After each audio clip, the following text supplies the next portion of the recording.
இங்கே வந்து ஆஸ்திரேலியாவில் வந்து வீடெல்லாம் சும்மா பிளாஸ்டர் போர்டில் தான் அந்த உள்ளரி உள்ள வாழெல்லாம் செஞ்சுருப்பாங்க. இங்கே எங்கள் வீட்டு ஏசியில் வந்து கொஞ்சம் கேப் இருந்தது, அதனால் அந்த பிளாஸ்டர் போர்டை வச்சு இங்கே வந்து சீல் பண்ணிட்டோம். அதில் என்ன ஆச்சுனாக்கா, அந்த ஏசிக்கு வெளியில் வந்து குருவி, ஒரு சின்ன சிட்டுக்குருவி தான் கூடு கட்டி இருந்தது. சரி, அது ஏசியை டேமேஜ் பண்ணுதுன்ட்டு அந்த கூட்டை வந்து களைச்சி விட்டேன். அந்த சிட்டுக்குருவி ஓட்டை போட்டு எங்கள் வீட்டில் இவ்வளோ பெரிய ஓட்டை வந்துருச்சு. பார்த்திங்கன்னா தெரியும். இது வந்து ஜஸ்ட்டு பிளாஸ்டர் போர்டு தான் இங்கே உள்ள வீடு.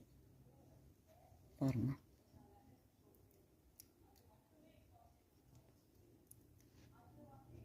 இன்னும் இந்த வீட்டையெல்லாம் கையில் ஓங்கி கோபத்தில் குத்துனாலாம் என்ன ஆகுன்னு நினச்சி பாருங்கள்.